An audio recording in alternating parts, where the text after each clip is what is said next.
Louvado seja Deus por esse tempo de louvor, de adoração que Ele nos concedeu.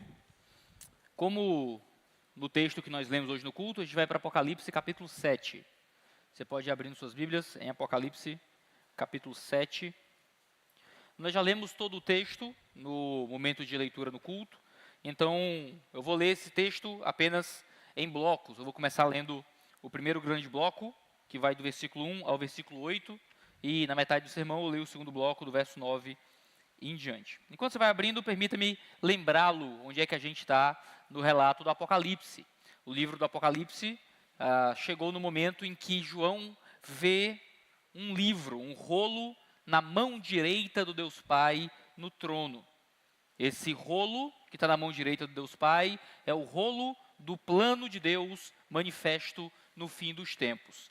João chora porque ninguém era digno de abrir esse livro. João chora porque deseja o Apocalipse. João deseja que a consumação de todas as coisas se manifeste.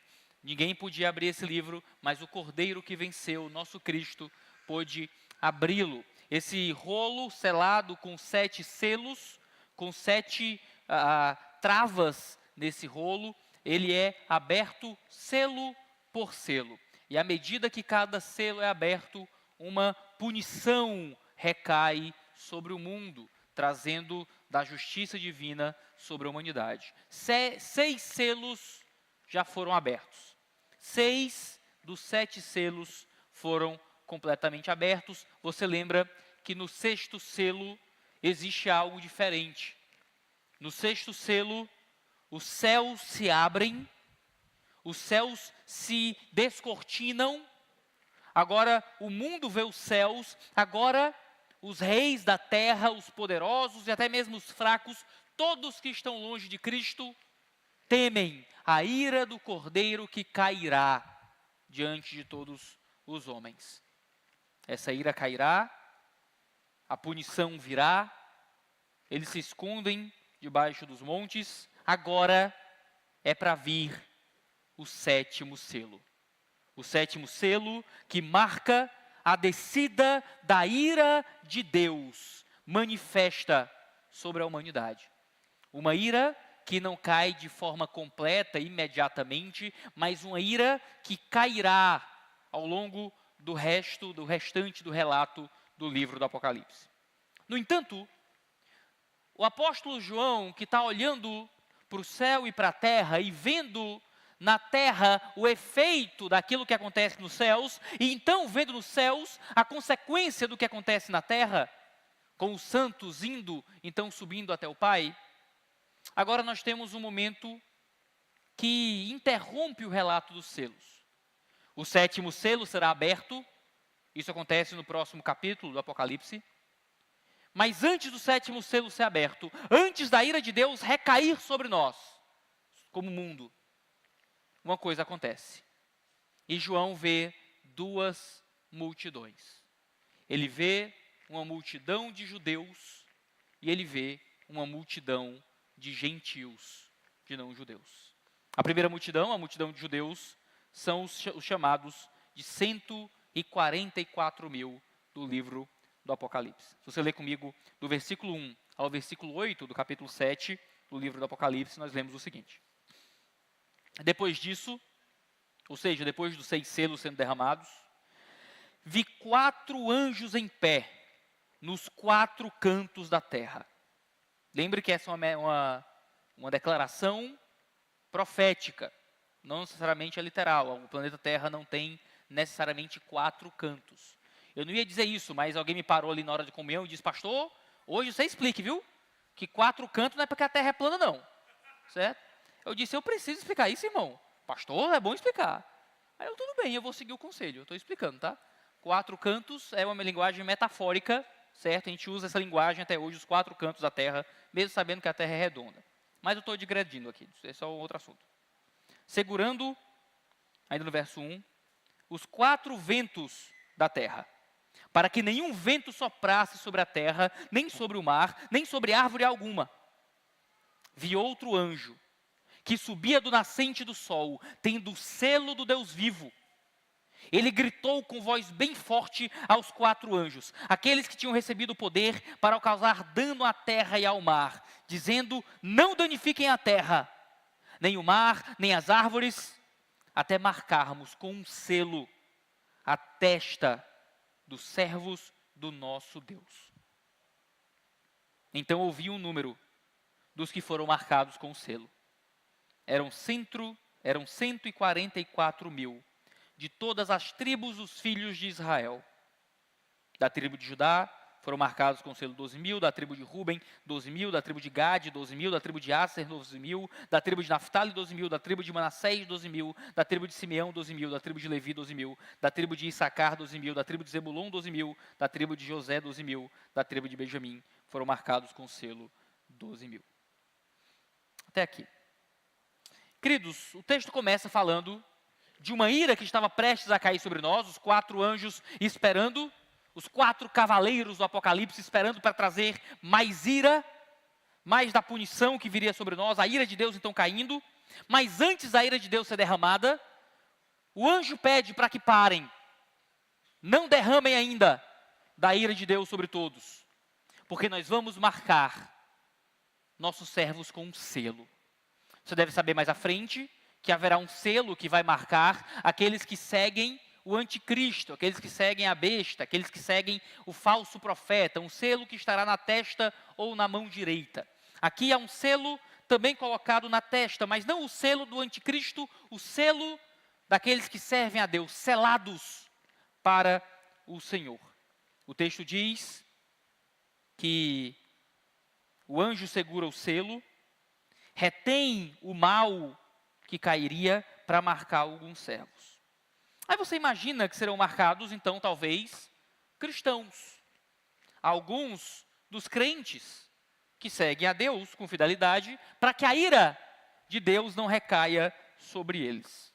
Mas o texto diz que esses servos de Deus que são selados, eles não são apenas cristãos. Eles são cristãos judeus, que estavam vivendo em profunda dedicação ao Senhor. Aqui é descrito, então, um número muito exato, são 12 mil de 12 mil, descreve então 12 tribos, 144 mil judeus selados. É um número pequeno de judeus. Presume-se que tem algumas 5, 6 milhões de judeus no mundo hoje.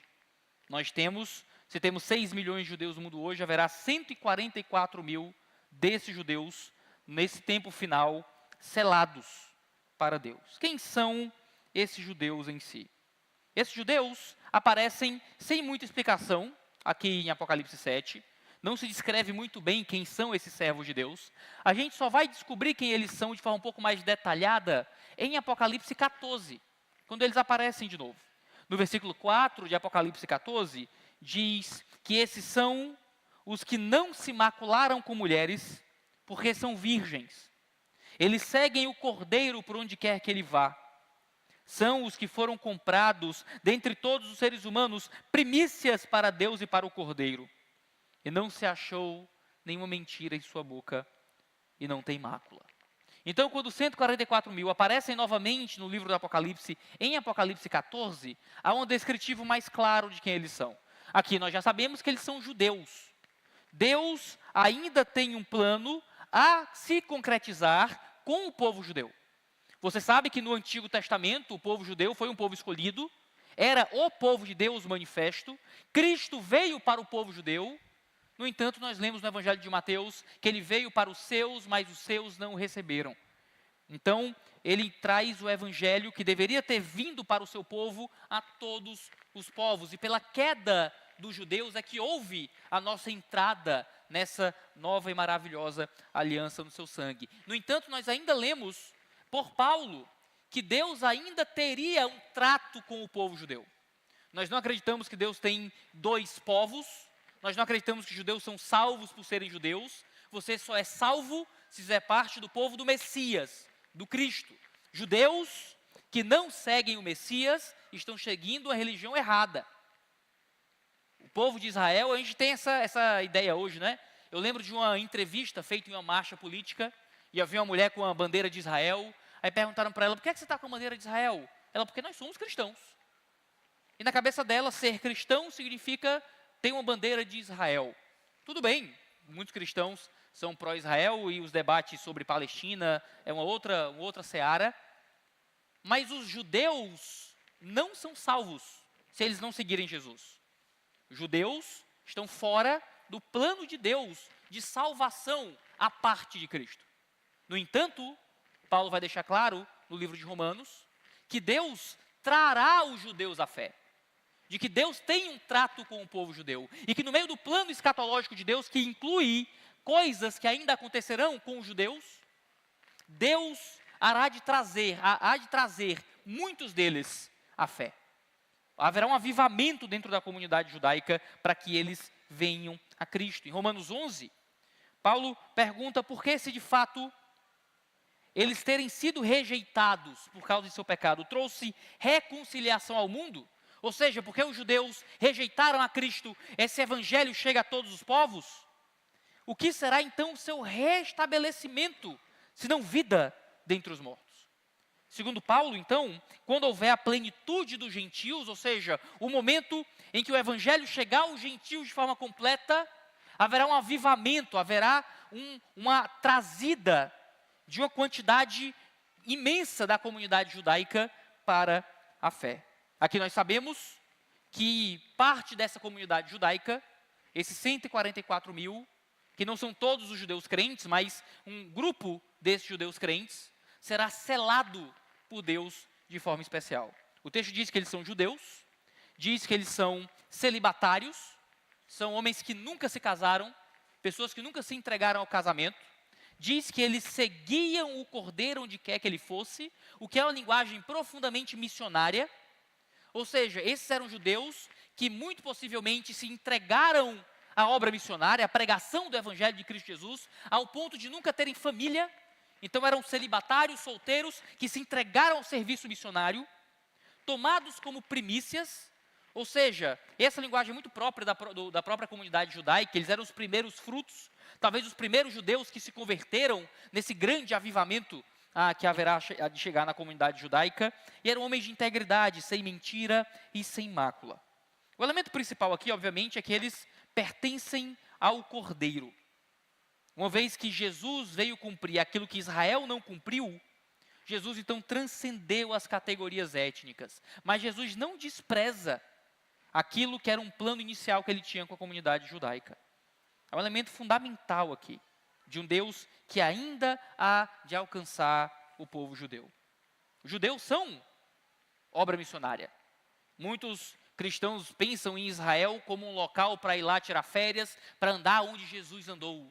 Mas poucos pensam em Israel como um local para pregar o evangelho a quem ainda não creu. Porque esses homens precisam do evangelho. Se a rejeição a Cristo deles trouxe salvação para nós, o que é que será quando então eles encontrarem de fato a Cristo? Se o Israel rejeitado foi salvação para os gentios, quantas coisas grandiosas a mais Deus não trará quando a plenitude dos gentios chegarem, ou seja, quando todos os gentios que existem para ser salvos forem, e então Deus trouxer esse poder que se dará por meio da comunidade judaica, agora convertida, pregando o evangelho de Cristo Jesus. O grupo dos 144 mil, aqui do capítulo 7, que se manifesta também no capítulo 14, é um grupo que diz o texto que triunfará na grande tribulação. Eles não serão vencidos pelo poder de Satanás. Eles sobreviverão à perseguição e nada os ferirá, porque eles foram selados, diz os versículos 3 e 4 aqui. Esses 144 mil judeus são únicos dentro de uma multidão que se formará devido ao esforço missionário deles. São homens que talvez não passem sequer pela morte. O capítulo 14 de Apocalipse, por sua vez, surge depois dos julgamentos que acontecerão nos capítulos 6, 7, 8, 9, 10 e 11. Depois da tribulação que se manifesta nos capítulos 12 e 13, mostrando todo o esforço de Satanás em destruir Israel, no capítulo 12 de Apocalipse. A gente vai olhar para tudo isso ainda ao longo da nossa série. No 14 mostra o triunfo de Deus através desses 144 mil vencendo Satanás. O capítulo 14, então, de Apocalipse, com todas as suas figuras de glória, em contraste com as figuras de trevas de Apocalipse 13, mostra justamente o triunfo do Senhor por meio desses irmãos contra as forças de Satanás. Aí você me diz, Iago, beleza, legal. Boa aula de teologia, pastor. E daí? Ótima curiosidade sobre o futuro. Aprendi uma coisinha sobre Apocalipse. No que é que isso interfere na minha vida, no meu trabalho diário? Será que ler o Apocalipse é só para a gente saber de detalhes intrincados sobre Deus lidando com os povos? Irmãos, isso importa. Isso importa porque, em primeiro lugar, a gente aprende que há um Deus que se importa com o seu povo. Em um evento cósmico como a Grande Tribulação, nós vemos que há um Deus que tem um grupo seleto de pessoas para cumprir a sua missão. Pessoas essas que ele vai guardar de Satanás, que no meio da perseguição ele vai preservá-las. Se no maior evento contra aqueles que seguem a Cristo, se no maior evento que virá contra esses convertidos, haverá proteção de Deus, quanto mais segurança nós podemos ter hoje em eventos que, ainda que sofridos e duros, são bem menos intensos que os eventos futuros. Se nós temos certeza que Deus ama o seu povo, que Deus guarda o seu povo, que Deus reserva a eles um reino para que eles vençam o diabo, quanto mais nós, nas nossas batalhas diárias, nas nossas lutas, no nosso trabalho, quanto mais nós sabemos que há um Deus que nos protege, há um Deus que nos guarda das ciladas do maligno, mesmo em tempos de caos. Há um Deus que se importa com o seu povo, mesmo com o povo judeu negando a aliança, mesmo com a comunidade de Israel rejeitando Jesus, há um Deus que ainda trará misericórdia sobre esta casa.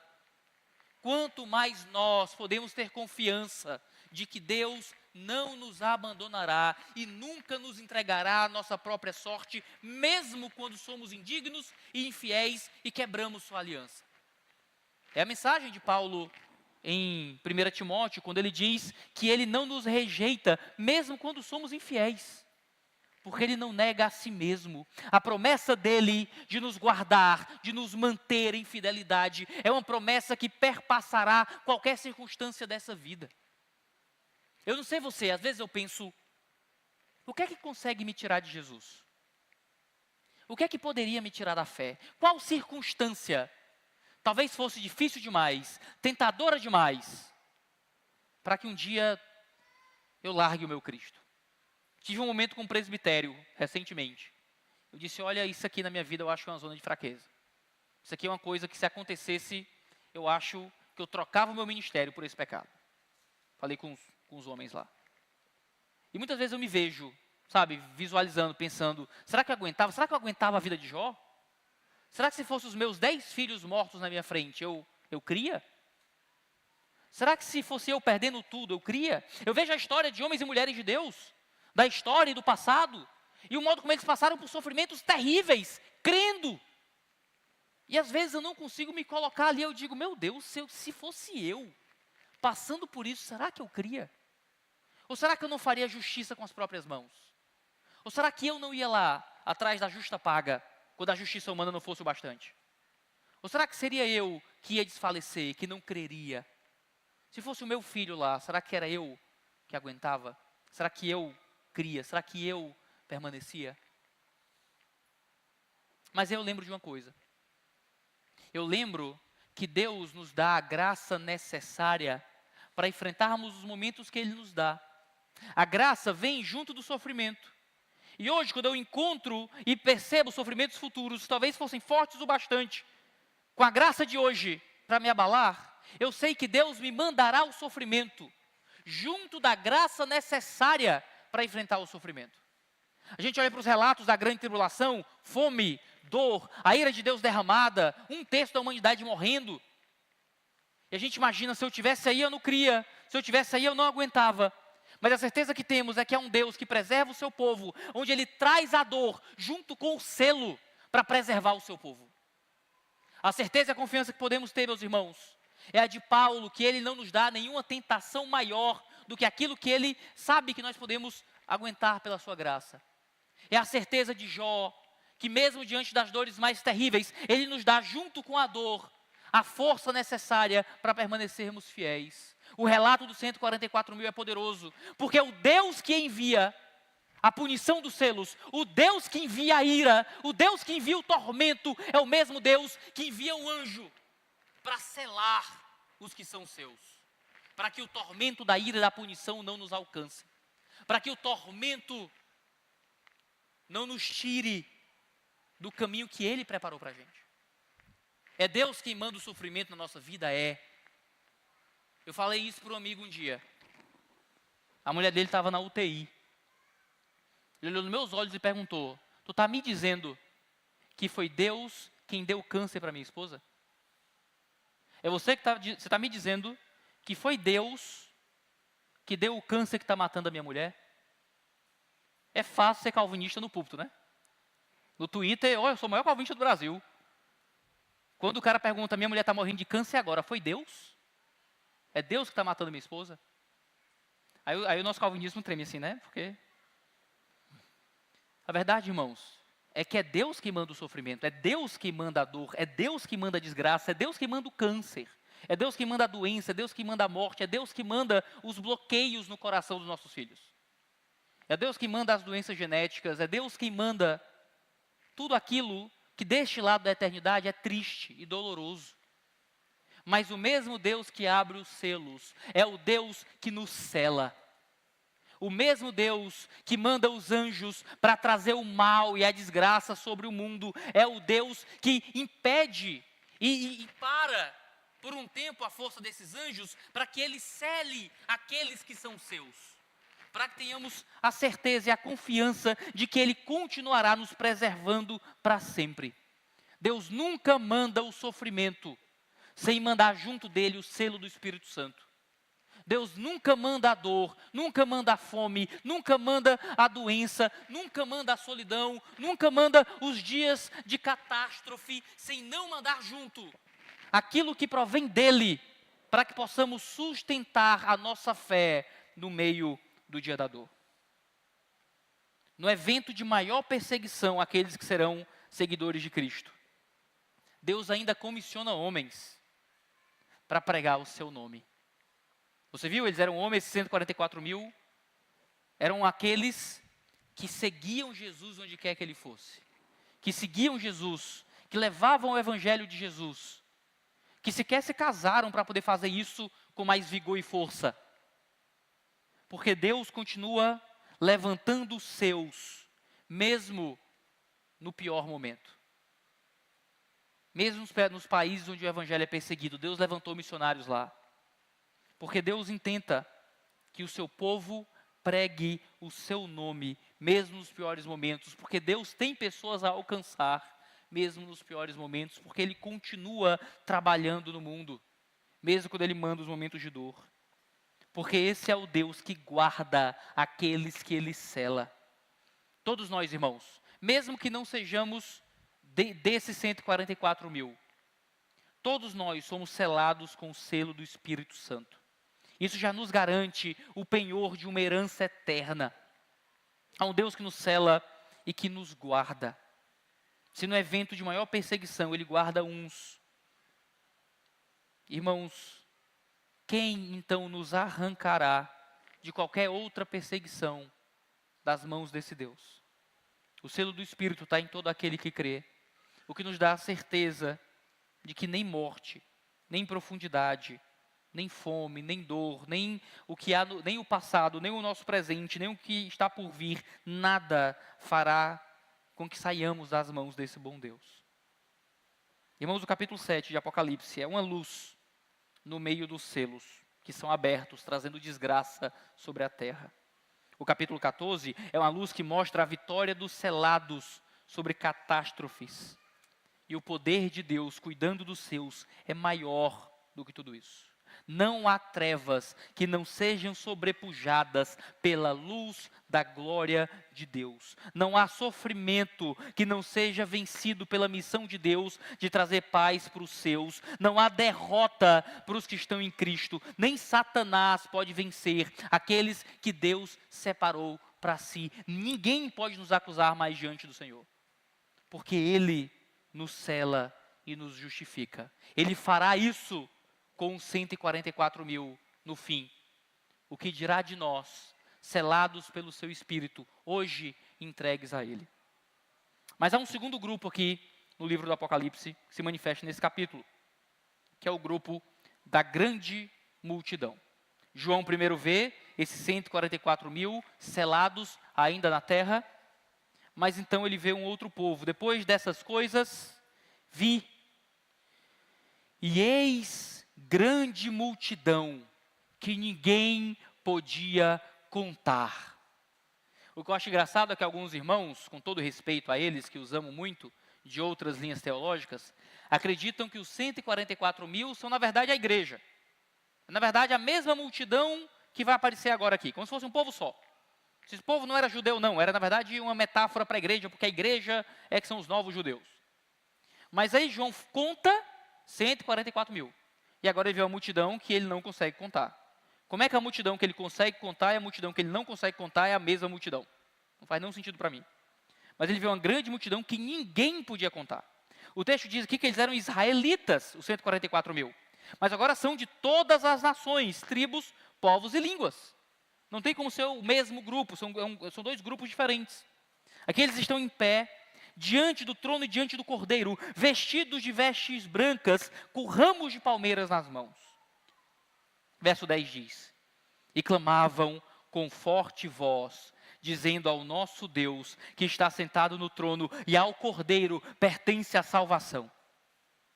Todos os anjos estavam em pé, rodeando o trono. Os anciãos e os 4 seres viventes, diante do trono, se prostraram sobre o seu rosto e adoraram a Deus, dizendo amém. O louvor, a glória, a sabedoria, as ações de graças, a honra, o poder e a força sejam ao nosso Deus, para todos sempre, amém. Um dos anciãos tomou a palavra e me perguntou: quem são? E de onde vieram esses que estão vestidos de branco? Respondi: o Senhor sabe. Então ele me disse: esses são os que vêm da grande tribulação, que lavaram suas vestes e as alvejaram no sangue do Cordeiro. Por isso, estão diante do trono de Deus e o adoram de dia e de noite no seu santuário. E aquele que está sentado no trono estenderá sobre eles o seu tabernáculo. Jamais terão fome, nunca mais terão sede, não cairá sobre eles o sol, nem qualquer outro calor forte, pois o Cordeiro que está no meio do trono os apacentará e os guiará para as fontes da água da vida. E Deus lhes enxugará dos olhos toda lágrima. Irmãos, quem são essa multidão? Primeiro, é a primeira vez que João os vê. Então eles não estavam aí, e então passam a estar. Isso acontece logo após o relato dos céus que se abrem diante de todo mundo, desenrolados diante de toda a humanidade, ao ponto dos homens encontrarem os céus. Isso acontece logo nas prévias do que será o toque da primeira trombeta do livro do Apocalipse. O abrir do 7º selo traz 7 trombetas, e cada trombeta também será um juízo sobre a humanidade, na manifestação da ira de Deus. O que nós sabemos é que o evento que Jesus e Paulo descrevem como arrebatamento, como um momento onde a igreja será levada aos céus, acontece no momento do soar da trombeta. É o que nós lemos em 1 Tessalonicenses, onde diz: porque o Senhor mesmo, dada a sua palavra de ordem, ouvida a voz do arcanjo e ressoada a trombeta de Deus, descerá dos céus, os mortos em Cristo ressuscitarão primeiro, depois nós, os vivos, os que ficarmos, seremos arrebatados juntamente com eles, entre nuvens, para o encontro com o Senhor nos ares, e assim estaremos para sempre com o Senhor. Portanto, consolem uns aos outros com essas palavras. Então é no tocar da trombeta que nós seremos levados aos céus. Em Mateus 24, que eu citei domingo passado, no sermão profético, Jesus faz uma descrição clara da 6ª trombeta, em uma linguagem que é muito parecida com a linguagem da 6ª trombeta aqui em Apocalipse, deixando claro que logo após isso, arrebataria seu povo. No verso 29 de Mateus 24 diz: logo em seguida a tribulação daqueles dias, o sol escurecerá, a lua não dará sua claridade, as estrelas cairão do firmamento, os poderes do céu serão abalados. É a linguagem da sexta trombeta. Então aparecerá no céu o sinal do Filho do Homem. Todos os povos da terra se lamentarão e verão o Filho do Homem vindo sobre as nuvens do céu com poder e grande glória. É a linguagem da sexta trombeta, dos homens vendo nos céus, aquele que está no trono julgando. E ele enviará os seus anjos. A gente leu isso agorinha. E com grande som de trombeta, é o que acontece no sétimo selo, os quais reunirão os seus escolhidos dos quatro ventos. Acabamos de ler sobre quatro ventos, de uma extremidade à outra extremidade dos céus. A linguagem, então, irmãos, é que essa multidão que aqui sobe, minha leitura é que a explicação mais provável é que serão os arrebatados, levados até o Senhor, entre o sexto e o sétimo selo, antes do derramar do sétimo selo, no toque da trombeta que virá sobre nós.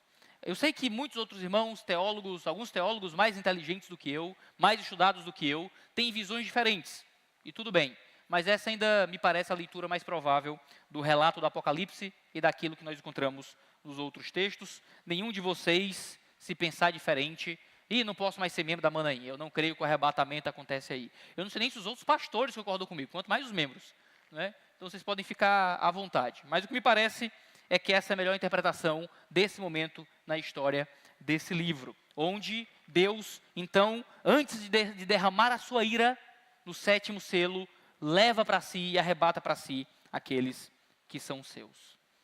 No verso 10 diz que esses que são levados clamavam com forte voz, dizendo: ao nosso Deus que está sentado no trono e ao Cordeiro pertence a salvação. Eles louvam porque eles foram salvos da ira. E em 1 Tessalonicenses 5, quando Paulo está falando sobre esses eventos escatológicos, ele diz: irmãos, no que se refere aos tempos e às épocas, não há necessidade que eu lhes escreva, porque vocês sabem perfeitamente que o dia do Senhor, aqui era o dia da ira do Senhor, vem como ladrão à noite.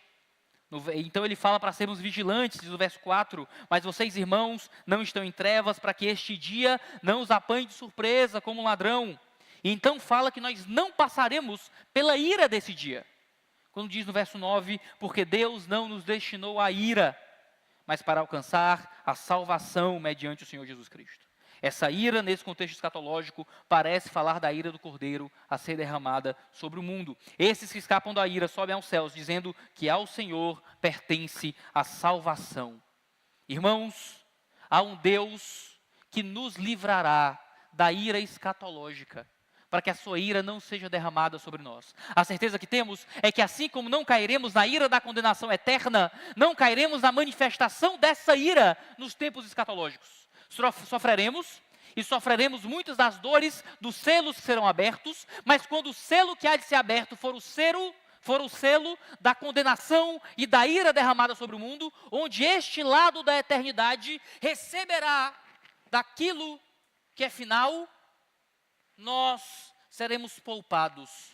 Os 144 mil são selados, nós somos levados aos céus para que nós sejamos então poupados da ira de Deus que há de cair sobre o mundo. Irmãos, a aplicação disso para nossas vidas é maravilhosa e é muito simples de imaginar. Porque há um Deus que selou em nós uma salvação que faz com que nós nunca mais sejamos alvos da ira do Cordeiro que há de cair sobre o mundo. Uma ira que cairá sobre a terra, mas cairá unicamente sobre aqueles que não aceitam a Cristo como seu Senhor. A ira de Deus cairá unicamente sobre aqueles que ainda não se esconderam debaixo da sombra daquele que bebeu da ira de Deus por nós. A nossa salvação, irmãos, nós não somos salvos do diabo. Você acha que é isso quando você diz que você é salvo? Eu sou salvo. Você é salvo do quê? Do diabo? Você é salvo do quê? Do inferno? Ô irmão, é muito pouco. Você é salvo da ira. Você é salvo da ira de Deus que há de ser derramada, seja escatologicamente no final das coisas, seja na punição eterna que escolhem viver longe do Messias. Há uma ira destinada àqueles que fogem de Deus. E essa ira não nos alcança mais. Quando você ora, quando você procura o Deus vivo, quando você olha para os céus, a face de Deus para você nunca será uma face de ira, se sua vida já está depositada em Cristo Jesus. Você acha que quando você peca, você se aproxima de Deus e Deus está irado com você? Você acha que ainda existe alguma fagulha, alguma gota da ira divina que Cristo não bebeu naquela cruz, para que você pudesse ter comunhão plena com o Pai? Irmão, não importa o quanto você ainda lute contra os seus pecados, não importa o quanto você ainda tropece, não importa o quanto você falhe, se você é um cristão genuíno, que se aproxima desse Deus todos os dias em arrependimento e fé, o olhar desse Deus para você sempre será de misericórdia, sempre será de graça, sempre será de amor. Ele sempre será manso e humilde de coração, recebendo você de volta sempre e todo dia. Porque naquela cruz, Cristo já tomou para si tudo, a última gota de ira divina que poderia lhe alcançar. Ao ponto de quando o selo da ira ser aberto, de quando o selo da ira for aberto, Ele não permitirá que você esteja aqui para ver. Porque essa ira nunca mais será do seu povo. A pergunta que fica para nós então, é se nós já escolhemos esconder a nossa vida à sombra da cruz, daquele que bebeu a ira para si. A pergunta é se nós confiamos naquele que retém toda a ira que deveria ser nossa. Ele é um pai que nunca tem raiva dos seus filhos. Ele é um pai que nunca nos disciplina com ares de vingança. Você já quis disciplinar seus filhos? Não para educá-los, mas porque você estava sem paciência nenhuma e só queria dar uma chinelada de raiva mesmo? Nós temos um Pai nos céus que nunca dá chinelada de raiva, que nunca nos disciplina com a aspereza do pecado, mas que sempre, quando nos disciplina até, é com um coração pleno e completo de graça e de amor paternal. Ele é o Pai que nenhum pai ou mãe humanos vai conseguir ser em plenitude. Porque a partir do momento em que sua ira foi plenamente satisfeita em seu filho, por meio do filho, não existe mais nenhuma gota de ira para mim. Permita-me concluir. Você vai reparar que o que mais acontece nos céus, ao longo de todo o livro do Apocalipse, é adoração. Chega a ser repetitivo. É adoração, de novo, e de novo, e de novo. Mas, irmãos, a mensagem é óbvia. A única forma de responder ao que nós estamos vendo aqui é depositando a nossa vida aos pés daquele que nós queremos adorar pela eternidade. O final do texto nos dá 3 conclusões muito importantes sobre essa história de arrebatamento. A primeira conclusão é que a nossa história findará em adoração, acima de tudo. O verso 11 diz: todos os anjos estavam em pé, rodeando o trono, os anciãos, os 4 seres viventes, diante do trono, se prostrando sobre os rostos, adorando a Deus, dizendo amém, o louvor, a glória, a sabedoria, ações de graças, a honra, o poder, a força, seja o nosso Deus para todo sempre, amém. Adoração, irmãos. A única forma de responder a isso, a essa ira que foi bebida, a esse selo que nos guarda, é nos prostrando com o nosso rosto no chão e dizendo a Ele seja o louvor para sempre. Irmãos, esses atos aqui são físicos. O livro do Apocalipse possui muita fisicalidade na adoração. Eles se prostram, eles colocam o rosto no chão. Se você fizer isso aqui, eu sinto que você vai arranhar seu rosto, porque o nosso chão aqui não é nem um pouco apropriado. Se você se ajoelhar, você talvez tenha que trocar sua calça depois de 3 domingos. Mas o nosso coração, no mínimo, deveria corresponder a essa postura. Às vezes deveríamos estar tão chocados, tão extasiados emocionalmente por aquilo que Cristo fez conosco, que o nosso corpo deveria corresponder. Não com baderna, não com algazarra, mas muitas vezes nos prostrando de fato diante do Senhor. Orando a Ele mesmo com coração contrito, com cabeças baixas. Na parábola do fariseu e do publicano, Aquele que era o pecador, o publicano, ele não tinha coragem de olhar para os céus diante do próprio pecado. A cabeça dele era baixa. A própria palavra grega para adoração na Bíblia é a palavra para se prostrar. Nós deveríamos estar mais prostrados. Não necessariamente no corpo. Os ocidentais tendem a corresponder fisicamente menos, ritualisticamente menos, como os orientais fazem. Mas, no mínimo, a nossa vida deveria ser uma vida de prostração diante daquilo que Deus é. Uma vida inteira, completa e redundante de adoração. Para que a glória dele seja o centro da nossa vida. Viva em adoração. Ele selou você. Ele tirou você do caminho da ira. Em segundo lugar, o texto deixa claro que nós só seremos levados a Deus, arrebatados, só seremos daqueles que escapam da ira, se nós formos lavados pelo sangue. O verso 13 diz, um dos anciãos tomou a palavra e me perguntou quem são esses vestidos de branco? João disse que não sabia. Então o ancião responde, esses são aqueles que vêm da grande tribulação, que lavaram as suas vestes e as alvejaram no sangue. Olha, não sei se você já sujou uma roupa de sangue. É difícil de lavar. Eu já sujei roupa de sangue. Era meu, tá? Vou deixar muito claro. Para tirar a mancha de sangue, olha, boa sorte. Mas eles lavaram a roupa com sangue. O sangue de Cristo, ao invés de estragar as roupas, deixava essas roupas mais brancas, porque a linguagem é que esses crentes na grande tribulação viveram em santidade por meio do sangue de Jesus e por isso subiram até Deus. O caminho de fugir da ira sempre será um caminho de fugirmos do pecado. Eu disse há pouco que há um Deus que está disposto a recebê-lo, mesmo com suas falhas. Há um Deus maravilhoso que nunca olha para você com um olhar de ira, se você é daqueles que vivem em fé e arrependimento. Mas aqueles que vivem em fé e em arrependimento são aqueles que se lavam pelo sangue. E que por meio do sangue de Cristo, não acham que o pecado é o seu caminho, mas que por meio do sangue de Cristo, lutam diariamente para serem mais limpos, lavados pelo sangue do Cordeiro. Não lavados pelo poder das próprias obras, não lavados pelos rituais, pelas ofertas, pelos sacrifícios, lavados pela obra perfeita desse Cristo na cruz. Uma obra perfeita que lhe dá tudo o que é necessário para que você viva em fé e em santidade.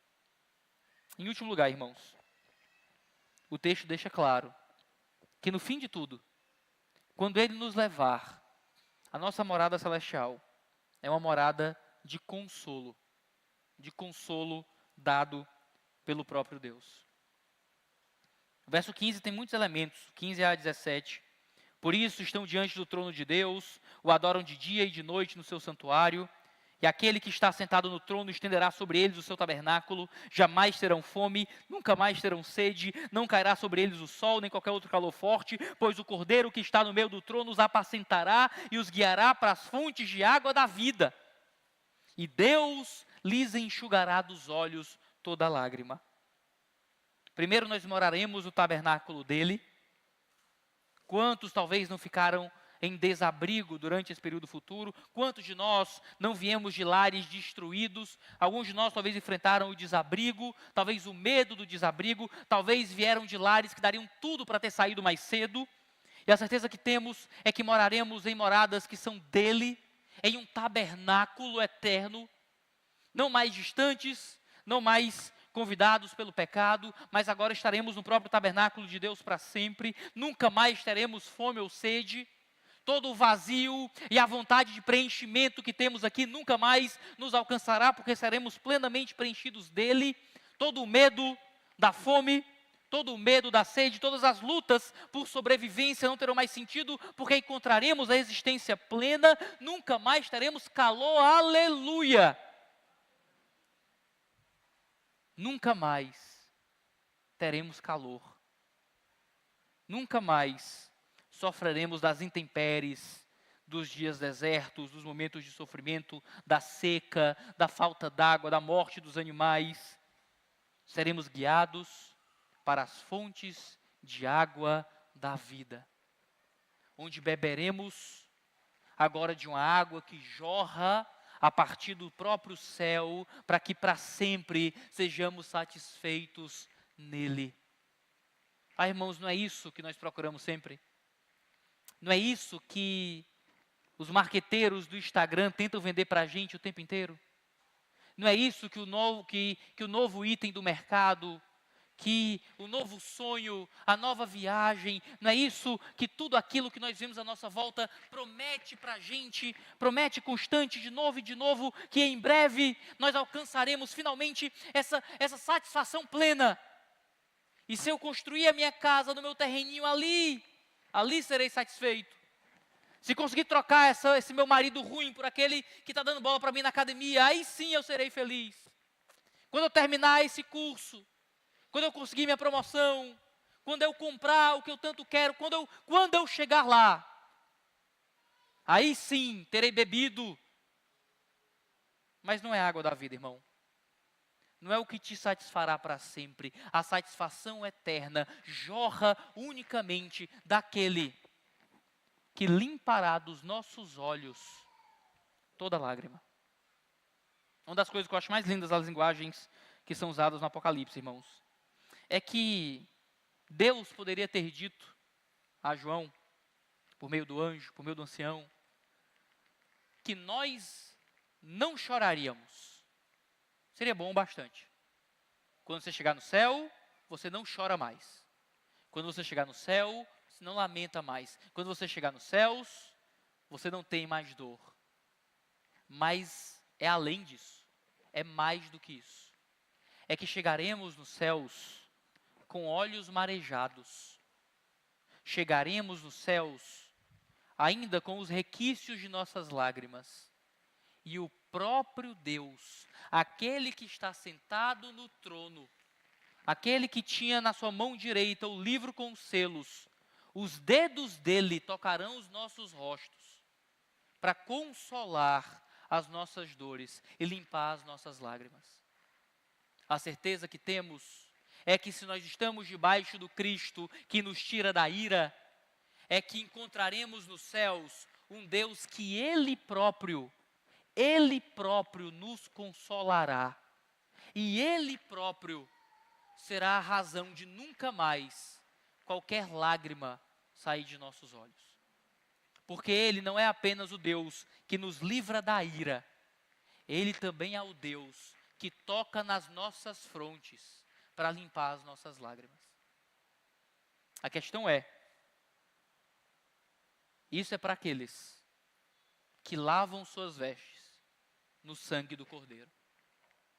Hoje, antes do derramar da ira de Deus, você tem depositado o seu coração e a sua confiança e fidelidade naquele que nos cela com o seu Espírito? Ou você tem escolhido o caminho da ira derramada sobre aqueles que, quando os céus se descortinarem, ao invés de subirem aos céus, se esconderão debaixo dos montes, diante daquele que há de vir julgar os vivos e os mortos. Senhor Deus, obrigado pela sua palavra, que o Senhor nos ajude a sermos contados entre aqueles que são consolados. Que o Senhor nos ajude a não sermos daqueles que beberão da tua ira. Que o Senhor nos lave, nos alveje com o teu sangue, para que possamos adorar diante do teu trono por todo sempre. Em nome de Jesus. Amém.